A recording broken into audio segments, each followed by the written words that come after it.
In business, there's no room for guesswork. Every shipment matters. Every deadline counts. When you're trying to keep operations running smoothly, the last thing you need is uncertainty. That's why reliability is at the core of USPS Ground Advantage. From the moment your package is first scanned in, it moves through a secure nationwide network, aiding in a timely and accurate delivery. You get near real-time tracking so you can keep up with your shipments. And with affordable upfront pricing, there are no hidden fees or surprise surcharges to throw off your cost sheets. It all adds up to predictable deliveries you can depend on. Because knowing your logistics are handled lets you focus on everything else: your customers, your team, and the future you're building. Visit USPS.com/Ground Advantage to start shipping with confidence. USPS, official shipping sponsor of the NHL. This is Money Moves on VSiN, the Sports Betting Network.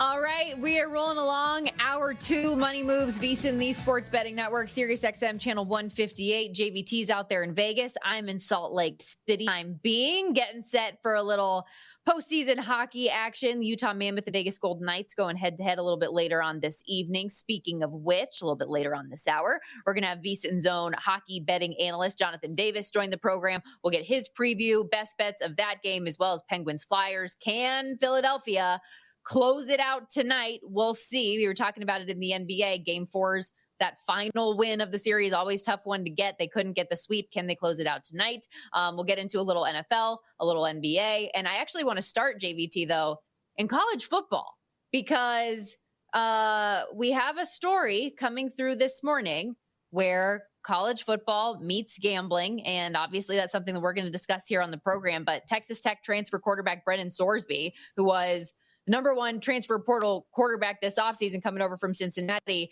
reportedly is checking into a residential treatment program for gambling addiction. So ESPN's Pete Thamel dropped this story earlier this morning, said, quote, his decision to seek treatment came in the wake of the discovery. Sorsby was making thousands of online bets on a variety of sports that could jeopardize his eligibility. In the report, Thamel's sources say Sorsby bet on Indiana football while redshirting for the Hoosiers as a true freshman in 2022, played in one game as a reserve. The bets on Indiana were all to win and none came in a game he appeared. But this is kind of the basis of everything that's come out this morning.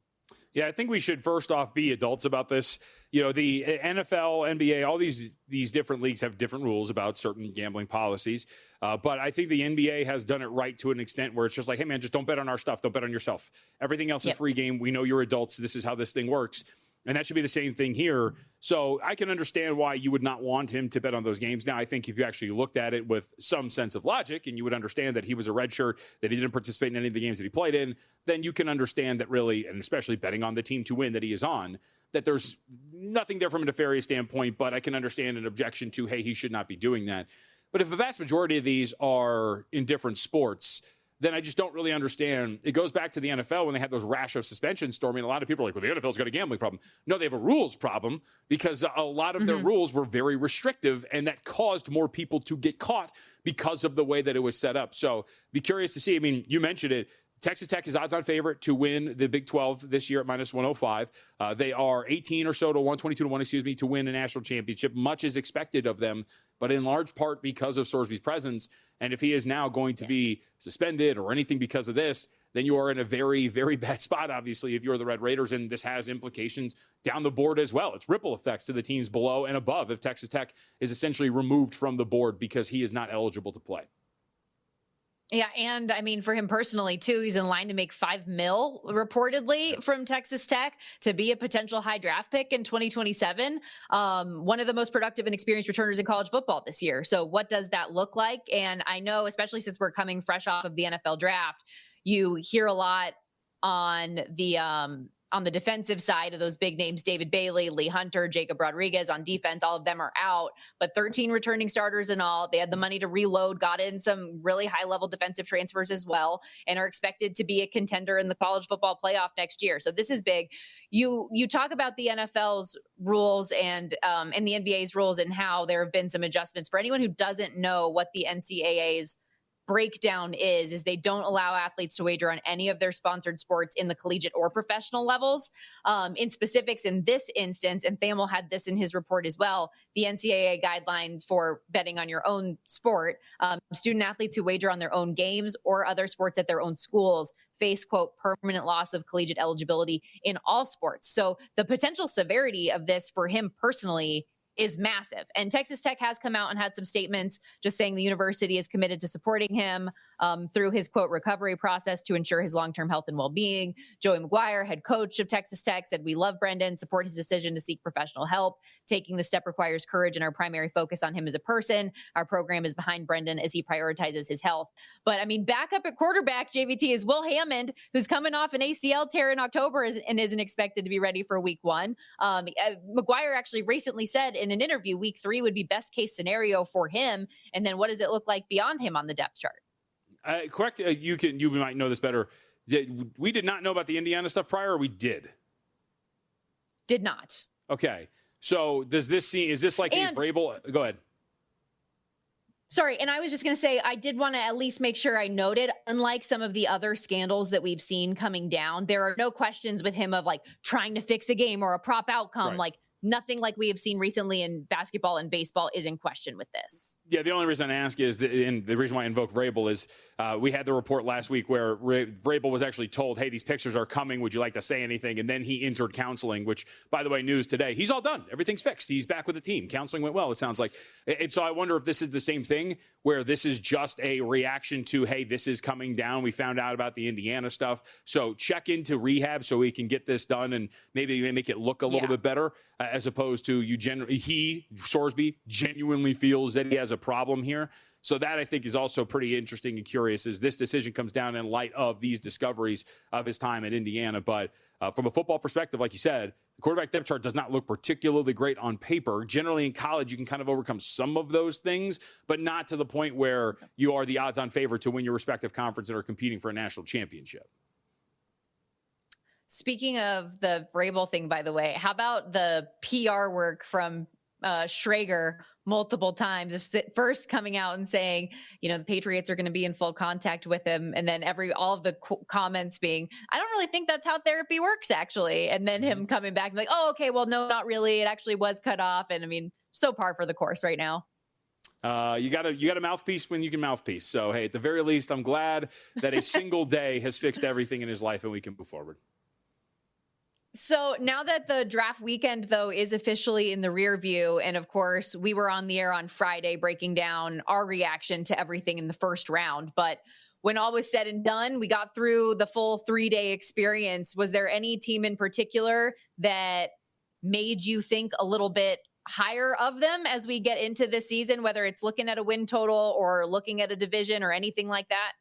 No, I don't think so. Like I would say, and maybe a lot smarter people than I would disagree, but I don't think that you're coming out of a draft going, yep, that's enough for me to now bet this team to do X, Y, or Z. We're generally looking at, I think, a couple of teams that you already have an idea of what they are. The question just becomes at the high leverage positions like quarterback. What is that quarterback? Is he going to play? Do we think he's going to get extended time? Like Arizona, for example, and Carson Beck. Do we think we're going to see a team that is going to throw Carson Beck out there from day one? I think that's really where you maybe decide what you want to do with them. But I think the assumption was heading into the draft, at some point in this regular season, Arizona will have a rookie quarterback playing for them. The question is, which of the rookies will it be and when will that happen? We have the answer to one of them. Now we just don't have the answer to the other question, which is when will that happen? So with that in mind, that actually just raises like another question to me. I think Carson Beck is probably the most obvious, but is there another rookie quarterback you think ultimately will start some games this year? I feel like every year we end up seeing an unexpected guy thrust into the spotlight. I mean, it's got to be the 13th overall pick, right? You wouldn't spend the 13th overall selection on a quarterback unless he was going to play right away. So I would assume that we're going to see Ty Simpson at some point. Stop. No, I don't think that's the case. I think that if you look at all of them, to me, the obvious one is Carson Beck. And in fact, I'll say this. So there is a tie here. Over the weekend, I did some stuff over at the UNLV spring game. We got to talk to Jake Pope, who is starting safety for UNLV. He played with Carson Beck earlier in his career. And we talked a little bit about Beck and just what he has seen from him. And, he has brought up the fact that he thinks he's really underrated, that he's a lot better than given credit for, and that he's actually going to have a really good role, and that he's going to be able to get this done in terms of having success in the National Football League. And look, I would tend to agree to an extent. There's a reason why, and I lost the bet finally after years and years, but there's a reason why Humans and I had that bet, will Carson Beck be a first-round pick? At one point, he was regarded as such. So would it be surprising if maybe we were a little wrong on the tail end of his career and that he's actually got a high enough floor that he can come in, start some games to be a little bit more adequate than initially thought? I would say so. So what you're saying is, if you're looking at the Offensive Rookie of the Year board, avoid Fernando Mendoza and find a good number on Carson Beck, because you never know what could happen. Yeah. I mean, so you guys put this in the rundown, and right now it's priced a little differently to tie into Mendoza. Were his passing yards at 3,000 plus really minus 110? Because the Raiders have told us 1,000 times over, they don't want him to play. So he's not going to start at the beginning of the year. I mean, they're adamant that that's going to be the case. So unless the expectation is that my man is going to miss like the first 5 or 6 games and just hit the ground running, it is absolutely ridiculous that he was priced as such. Now, I bring this up because current market right now does have this sitting at 3,000 plus at plus 135. That is much more accurately priced. For him to hit a 3,000-yard mark in his rookie year, if he's starting all of the games, I think that's a relatively strong season given the way they want to run this offense. So I think the market's starting to correct itself, but I was very surprised that that was a minus 110 there. Well, and I think the unfortunate thing about these markets too, the way they come out, is it's not an over or an under number, so that you can bet the other side of it either. It's just like, hey, do you want to bank on him to have 3,000 plus? If you do, then here's what the number is. But we don't have the option to bet the no or the other side of it where things sit right now. But as we have that discussion, it's worth noting, if you are somebody who wants to try to take advantage of some of these numbers and you think you can be opportunistic, there are a lot of odds that are out there right now for a lot of these guys, whether it's for their passing yards, receiving yards, touchdown, sacks. Like DraftKings has those numbers available for you if you want to bet overs on any of them. Yeah, I thought it was pretty interesting the way that was priced, but we got that correction. Hey, if you got a group chat full of hot takes, Cut was built for you. Cut is a social betting platform that lets you bet directly against your friends and other users on basically anything: sports, politics, pop culture, personal bets. Will Fernando Mendoza start 10 or more games? You can bet your buddies. Every bet fully customizable and pre-funded, which means no more chasing someone down when they lose, no flaking, no excuses, just results. Now you can get a 20% deposit bonus on your first deposit when you use promo code VSIN. Head to cut.com, KUTT.com, or download in the App Store and use promo code VSIN. On the other side, Major League Baseball card is deep and plentiful, Stormy. We got a couple of good games and some interesting starts ahead of us.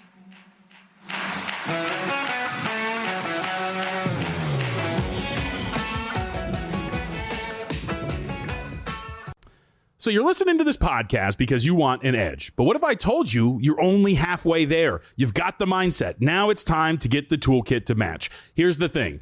Pro bettors spend thousands on data and tools, but what they don't want you to know is that you can get the same edge for a fraction of the cost with VSiN Pro.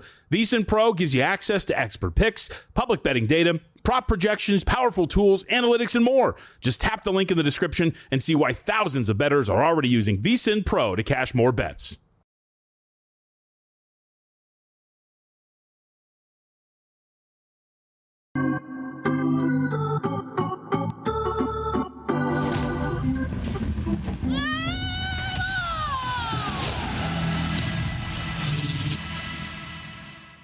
Let's do it. Time to break down the Major League Baseball card as we welcome you back here to Money Moves. Stormy Buonantony, Jonathan Von Tobel with you. Remember, if you have any strong opinions, you want to get them out there, tweet at us at Storm Buonantony, at me, JVT. You can also email us, moneymoves@vsin.com. But we might as well start here with this Boston-Toronto series because, JVT, we get the news over the weekend that Red Sox manager Alex Cora, as well as 5 members of his coaching staff, get relieved of duties. Coincidentally, it comes following a 17-1 win, but I guess the decision had already been made prior to that. They did win the follow-up game, first game without Cora as well. What'd you make of the decision, and I guess early thoughts on tonight? That not a lot of people are really happy, I think, inside of the building that this happened. I don't know if you saw the one quote that was, it was like bleeping your pants and changing your shirt. Connolly Early, after the game yesterday, was asked about it and the way that they remained focused during the game amid the noise over Alex Cora's removal. Early responded, quote, "We played the way that AC, Alex Cora, wanted us to play." So it seems like there's still some loyalty to Cora, and he has been a good manager at his time there. But either way, now you have to go out there and face Dylan Cease, and Cease has been really, really good. I mean, he's been exactly as advertised. We know exactly who he is, right? The strikeout rate has been phenomenal. The command has been worse this year, Stormy, but what do we always say about these guys? As long as you can balance out the poor command with dominant strikeout stuff, that you're going to be okay. You're going to have some of those flare-ups where it doesn't really work out for you on a single day, but generally, Cease has been brilliant. How about this? Coming into the start in the 98th percentile in whiff rate, so he's challenging hitters, and he is winning those battles more often than not. His strikeout rate, 99th percentile. He has struck out nearly 40% of the hitters he has faced up to this point, and in the 72nd percentile in chase rate.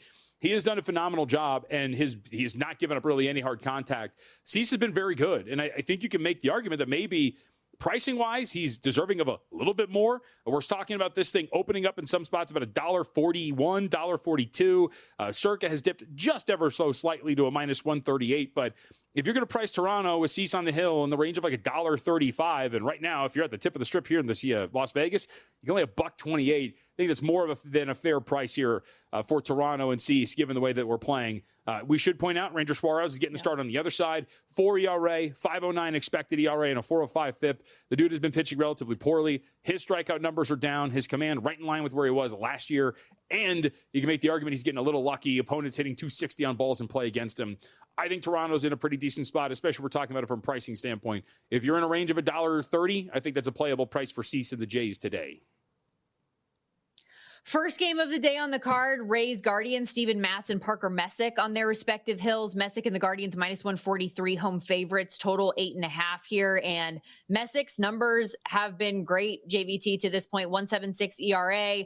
The last start, though, against Houston, he did get hit around a little bit more than we've seen so far to this point. 3 earned runs on 6 hits, still good strikeout numbers. And I know you love a good Baseball Savant page. It lights up red, which is good. What do you think here tonight?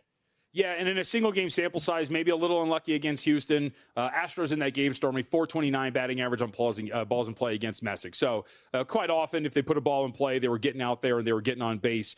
Generally, we should watch that correct itself here for Messick, who has done a really good job. And like you said, I mean, the Savant page has been brilliant. He's getting guys to chase out of the zone. He's been pretty good in striking out opponents. Whiff rate's not like super strong. He's not challenging hitters and winning more often than not, but still doing a pretty good job there. And the command has been elite for him. But what's been elite is he is a guy that has not been giving up a ton of hard contact so far as we know. The question just becomes now, where should he be priced? Is this about $1.43? Are we talking about him maybe finally, or the market, I should say, catching up to him with the way that he has pitched and the way that this market is pricing him? Matt's on the other side. I think that you can make the argument $1.40 is somewhat fair for Messick. Maybe not a ton of value if you wanted to play it, but still interesting nonetheless. 41 ERA, 5.10 fielding independent. Matz has had some issues with the command. It's been a little bit of an issue throughout his career, but so far, walk rate for Matz, if this ended today, would be the worst of his career. 9.8% of opponents that he has faced, he is putting them on base. So if he's going to continue to pitch this way, and Messick's going to put his team in a position to get this done as he has in almost every single start outside of the one against the Astros, it seems almost too easy to look at this if we're talking about price range and say, yeah, man, I mean, Messick, the way he's been pitching against the Rays, I think that you can talk myself into like $1.34, which is one of the many prices that is out there, $1.35. So in that range, I would say, again, like it seems pretty fair to look at that and go, yeah, it seems like a price that I might be into laying here right now if we're talking about backing Messick against Steven Matz. Breaking down the 8-game card in Major League Baseball, Stormy Buonantony, Jonathan Von Tobel with you here on Money Moves. Let's talk about your beloved Angels because, JVT, since that dominant performance against the Padres that you love to reference time and time again, they've dropped 7 of 8, just got swept by the Royals. They got to stay on the road to open a 3-game set with the White Sox today. Now, Chicago did just drop 2 of 3 themselves as well here. Chicago at home, minus 102. Your Angels, minus 118, total 9. Your boy Jack Hanowitz on the hill. Yes, and quick addition to what we talked about with Cleveland, just a quick aside. Sean Armstrong went on the IL today. The back end of their bullpen's been like a little wonky, so just keep that in mind for a full money line price for Messick and the Guardians. That Messick might be great, but given some of the issues you have, and we'll talk to Adam Burke about this tomorrow, about the back end of that bullpen and what it means for Cleveland to move forward with another arm on the injured list. I do not like to constantly bring up the San Diego Padres series. It was just, a couple of guys, their last start was in that Padres series, so we just had to bring it up for context sake. Did you see, you were traveling and you were watching hockey, did you happen to see what happened to the Angels yesterday against the Kansas City Royals, Stormy? I did not. Hit me with it. Well, it's not something you like to relive very often when you watch your team go out there and blow this in the 10th inning against the Kansas City Royals, but they did just that. How about this yesterday? Angels blow a 6-0 lead against Kansas City, lose 11-9. In extras. Their bullpen was absolutely atrocious. They gave up 6 runs in the final 2 frames to ultimately lose on the road to the Royals in those sweet City Edition uniforms, by the way. So this has gone really well for the Anaheim Angels in terms of these losses, not only because they have lost these 3 straight games you mentioned, but the way that they're losing some of these games.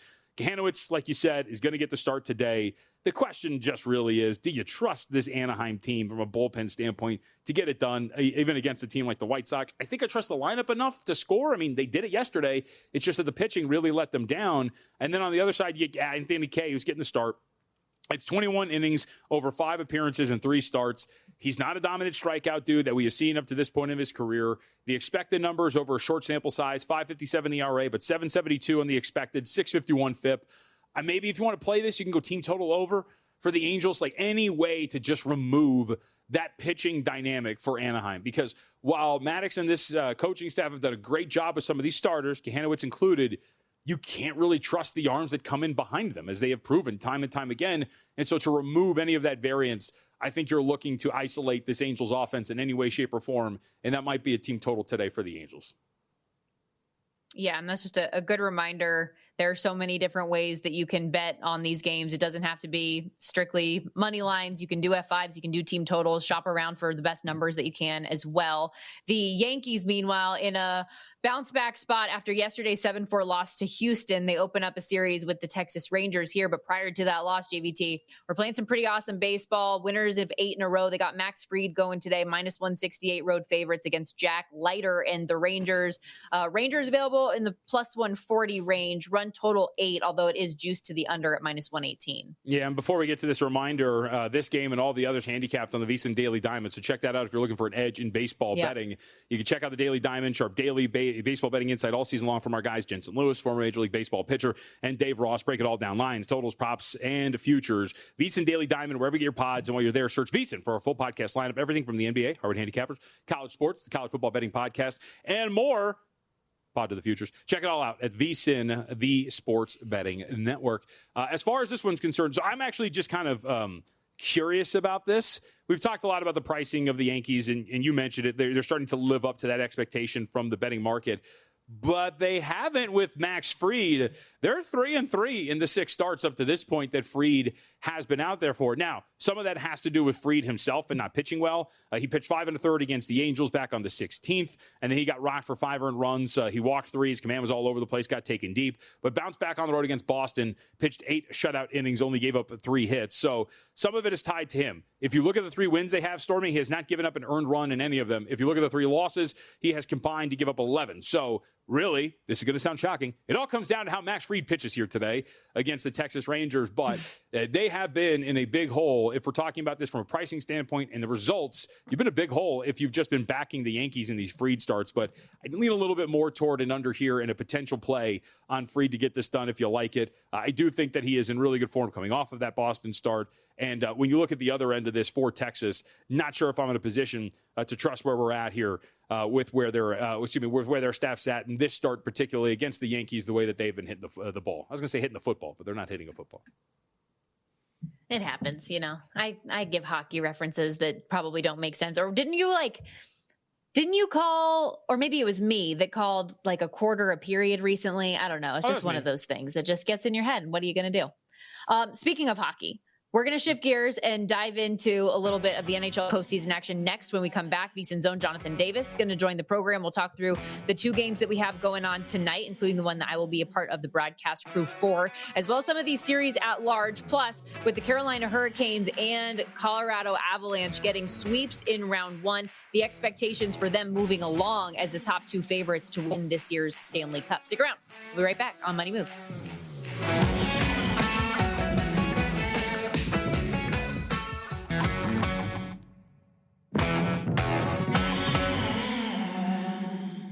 You're watching Money Moves here on VSiN, the Sports Betting Network.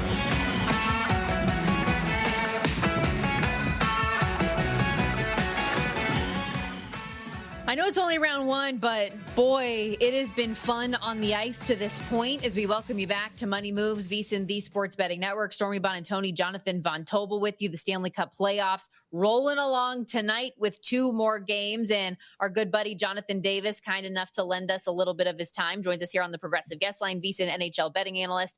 And JVT is currently at Circa. Jonathan just recently left, celebrating his son's 23rd birthday. I hope you guys got in just the right amount of shenanigans over the weekend.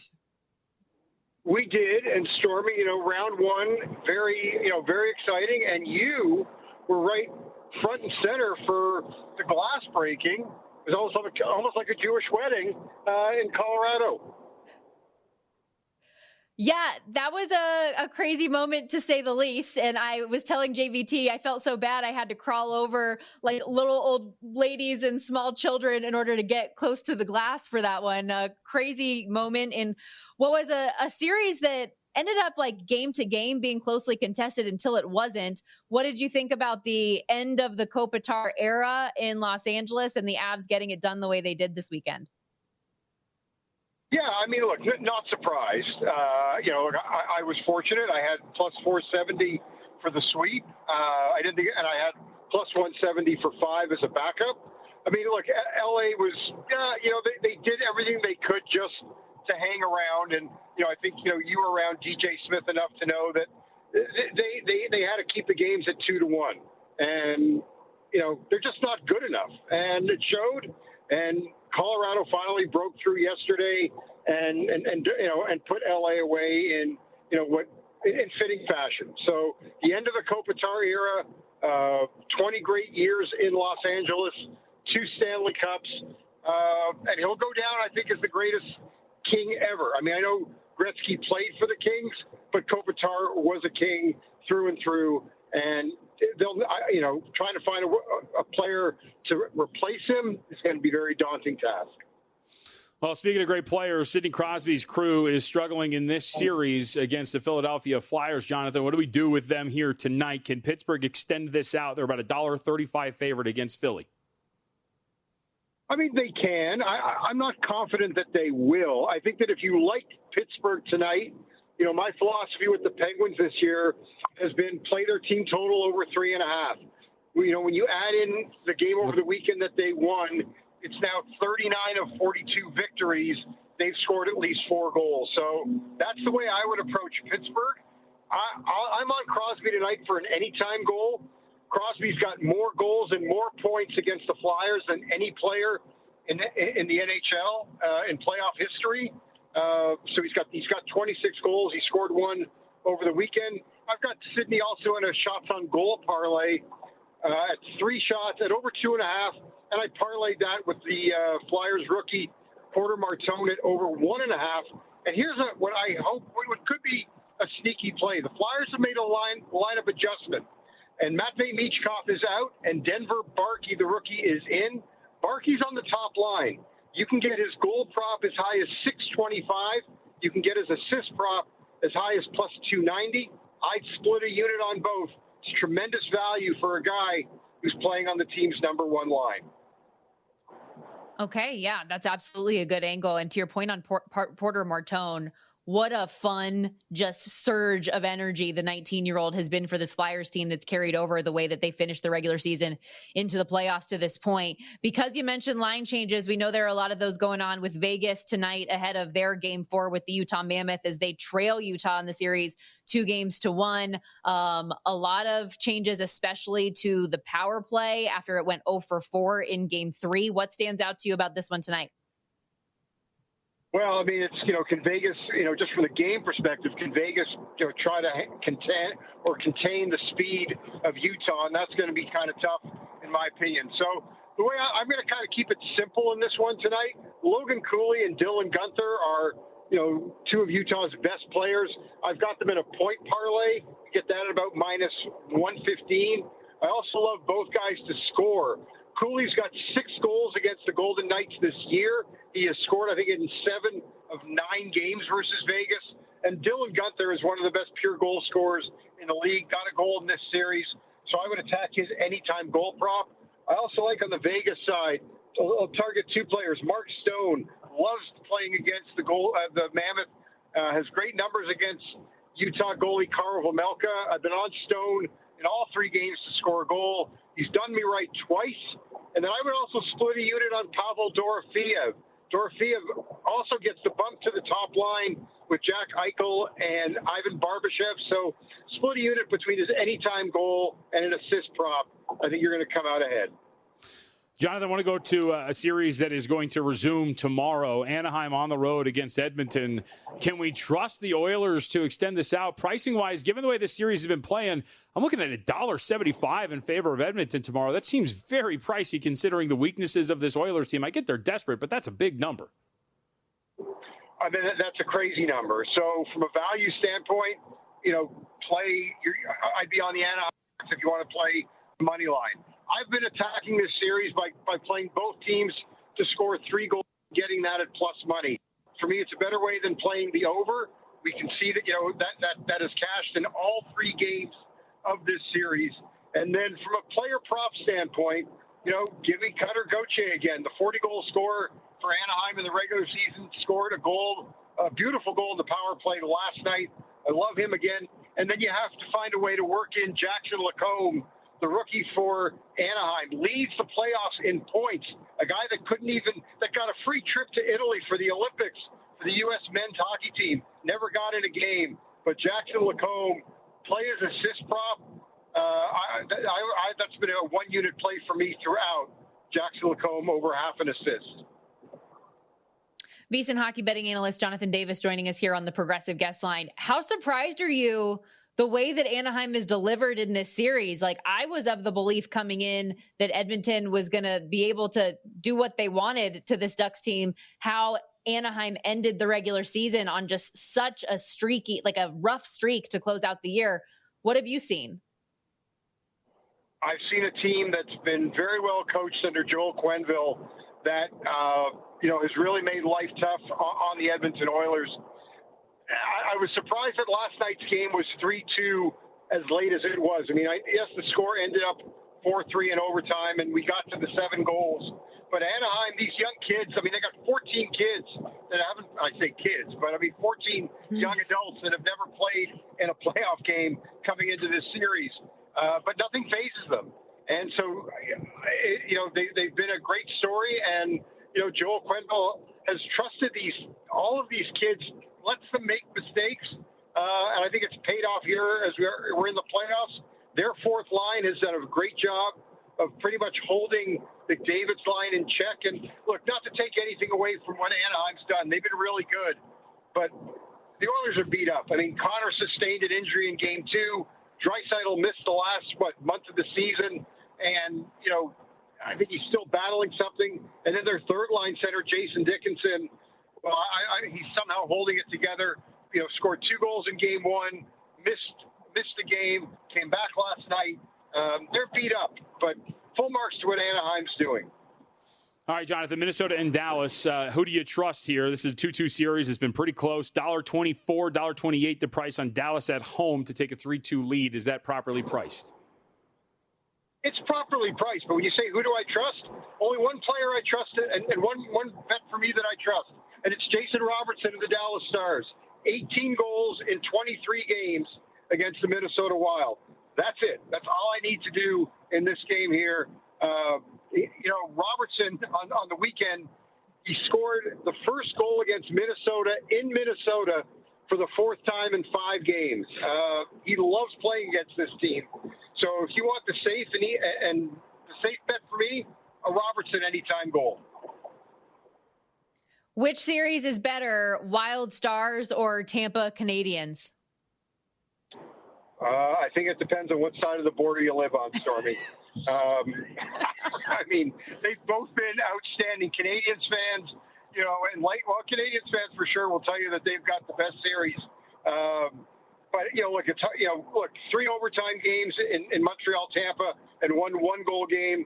We've had a double overtime game and an overtime game in Minnesota and Dallas. I was saying earlier on a show I was doing on NHL Network Radio. How the Wild only found themselves down a goal at the end of one period on the weekend, or at the end of the first period. I mean, Dallas looked like they had a power play for the entire first period, but great goaltending kept Minnesota in it. It's a coin flip series, and same thing for Tampa and Montreal. And the 2-2 series, where we're at in this series, I think is a true reflection of how close it is. Yeah, both have been awesome. Thanks, Jonathan. As always, appreciate the time. Drive safe back home. Thanks for having me. Jonathan Davis, VSiN NHL betting analyst, and we will have a little bit more on that Vegas-Utah game when we return, as well as best bets for the night. Stick around.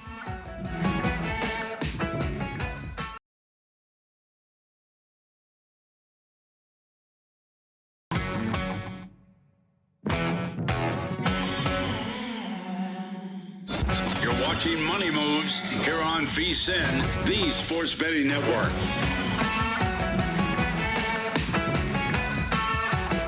Chat, you got the opinions. Now put your money where your mouth is. Cut is the social betting platform that lets you bet directly against your friends and other users on sports, politics, pop culture, even personal bets. Every bet is fully customizable and pre-funded, so nobody flakes when they lose. You know how hard that is. But you get your cash back on every single bet you make. Use promo code VSiN to get a 20% deposit on your first deposit. Download Cut today, KUTT.com, or in the App Store, and use promo code VSiN.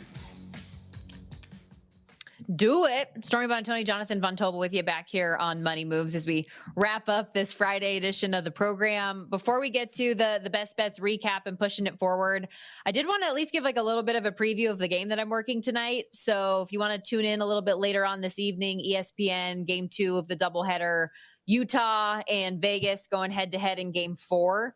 And I know when we had Jonathan Davis on the program last segment, JVT, he mentioned Pavel Dorofeyev getting moved up to the top line. And John Tortorella has made a few differences, which I thought was kind of interesting coming out of last game, because a lot of his commentary on the podium was about how he felt like they still played a good game. And if you looked at the expected goals number, despite losing that game, like 4-2 final, they actually had more expected goals than Utah did when all was said and done. Utah scored 4 goals on 12 shots. They just got ahead right away and kind of parked the bus after that.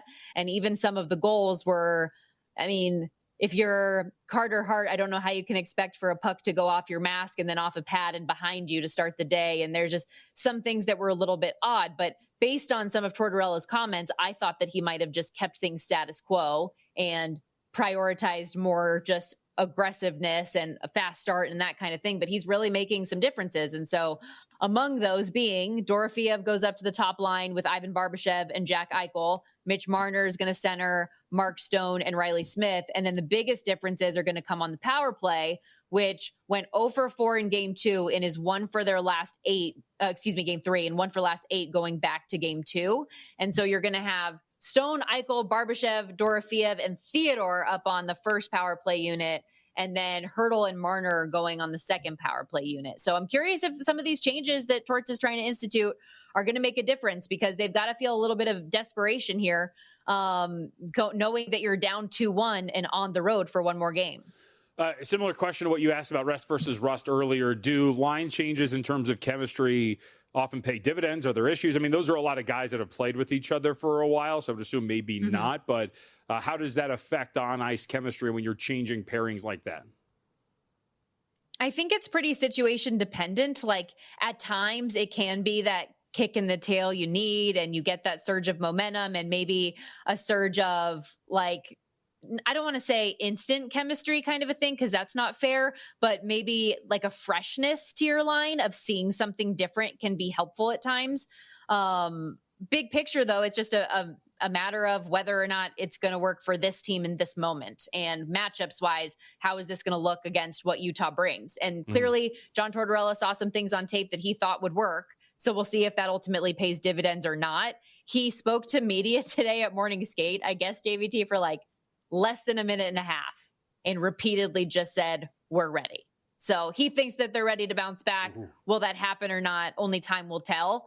But he's got a lot of confidence in this veteran group, and he's got a lot of confidence in Carter Hart too. We've seen so many teams this postseason have to pull the line on their goaltender. We saw it with Ukko-Pekka Luukkonen, right? We saw it like in a couple of these series already where they've had to make a change. Tristan Jarry, another one of those with Edmonton, but Vegas isn't. So I know that he has a past with him going back to their time in Philadelphia. He really trusts Carter Hart to bounce back from the performance. But we'll see when we get onto the ice tonight. So here's because this series so far, but that game specifically is the epitome of what I mean when I call hockey stupid. I mean, the fact that you get down immediately while you're peppering the other goaltender and you can't get anything to go for the series, the even strength numbers is very much tilted in favor of the Vegas Golden Knights. So I know you can't make a pick on the series that you're working or for the game, but I'd very much be on the side of if you're looking at this the way it is played out on even strength and you're trusting that they are going to be able, those numbers, to play out over the course of a larger sample size, that I wouldn't be too freaked out if you're Vegas. Like, you've got to be able to get this done. I mean, high danger chances at even strength through the series, 27-16 in favor of Vegas. There's numbers like that across the board for them so far through this series that at plus 135, you got to feel like you could steal this, even this thing back up. And then, of course, 2 of the next 3 getting played back in Vegas. But this ties into a call me crazy that you had. Right, home ice hasn't really mattered up to this point. Yeah. No, it hasn't. It's been like 52% of the road teams have actually won the bulk of these games. And I know, obviously, the 2 series that are sweeps count into that and against it at the same time.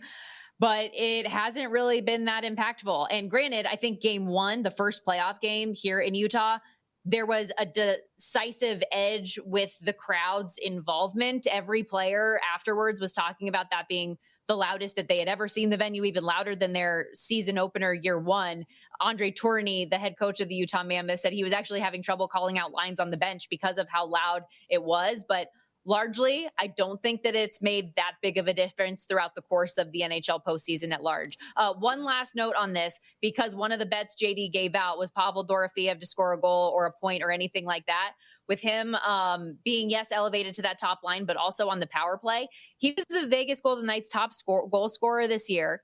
He was second in all of the National Hockey League in power play goals, and he has been held at bay to, I want to say, just 3 shots on the power play through 3 games. He needs to break through. So I hope for like Pavel's sake that JD is right in that he does, because that's a huge piece of what they need to get going. Okay, let's recap. Go ahead. I have a hockey question, a real one, a legitimate one. So I know that we maybe we can get into more of this a little bit later. Do you think, this is a 2-part question if you answer the first one not correctly, but if I get the answer I need here. Do you think the Tampa Bay Lightning are good enough to win the Eastern Conference? Yes. Okay. The reason why I ask is Brendan Hagel is 18-1 to win the Conn Smythe, and in this series, he has been like all over this series. What I think 6 goals. He had another 2 yesterday. They had the stat on the broadcast. I think he's been on the ice for like 11 of them or something like that. His plus minus is nuts. Is he a respected enough player that that's worth playing for a team that could win its conference? I think that's a completely reasonable bet, especially based on what we've seen from him in the postseason and the injuries that this team has like had to deal with in the past as well. Some of their stars not showing up. I like the angle. Why are you smiling like that? Well, I'm just thinking because yesterday It was like the epitome of why hockey is ridiculous in a good way. One of the goals, I can't remember who assisted on it.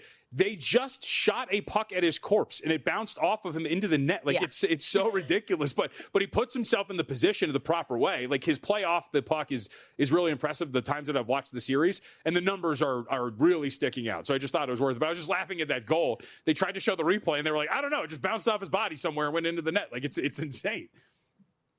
No, I like the angle, and especially on Tampa. Like, obviously, this is such a coin flip, as we've talked about already, just in general in this series. But whoever gets out of this series is going to give a real run for their money to be the representative of the Eastern Conference in the Stanley Cup final. Because you know how I feel about Carolina and trusting them in the postseason at this point. Okay, real quickly, let's just recap how we did on Friday. I went 2-2. Oilers team total over. Oilers Ducks game total over. You lost me? So I'll take over from here because I think she's cutting out, although it might be my pack. So how about this? All right, I think Stormy, it might be your mic pack. The last 2 minutes, I'm being told that we're cutting out. So let's say goodbye to Stormy because we have 90 seconds left, and I'll recap everything on the back end. All right, Stormy, see you later. Have a good call. Hear me. Bye. We'll see you tomorrow. We can kind of hear you, but either way, we love you and appreciate you. All right, we'll recap hers really quickly over the weekend. Oilers team total over 3.5, minus 130. Oilers Ducks total over 7, gets there plus 105. Didn't you have to sweat that on Friday? I watched that with our colleague Femi Abebefe. It was insane. Dostal does not, though. And, of course, Lightning Canadians over 5.5 at minus 135. Nothing for today for the Stormster. For me over the weekend, Pistons, Magic under 214.5. That goes well over the total, which leads us to tonight. 2 plays in Major League Baseball. Guardians, money line minus 136. I might regret this a little bit later, especially if that bullpen implodes, but I'll trust Messick and this Guardians to have to get to Mats. And then Angels team total over 4.5, as we discussed in that set against the Chicago White Sox in K. So Guardians money line and Angels team total over 4.5. We're still in a 2-shot. Stormy's still there as a professional. All right, see, there we go. There's the salute. She is on Vegas and Utah today. I could hear her again, but I think we're just going to maintain this over the last 45 seconds. Stormy, thank you. Tune in tonight, ESPN, Steve Levy, TJ take her off the Oshie. screen. I'm getting confused. Take her off the screen. She's done. We're done. Give me the one shot as we get out of here. Coming up next, Follow the Money. They'll be with you for the next 3 hours. Great show on tap with a couple of great NBA minds that'll get you ready for the NBA postseason games tonight. We've got 3 in them. Obviously nothing for me, though, but the Killer Sports Contest is going relatively well. I got 8 points so far, so we'll see if we can maintain this. Got a bunch tonight as I have to make up a bunch of picks. Got to get to 20 for the first round. Check it out at killersports.com. All right, does it for us. Mitchell Paul coming up next. And make sure you check out VSiN and wherever you get your podcasts. Like, rate, review, and subscribe. Money Moves. And we'll see you tomorrow here on VSiN.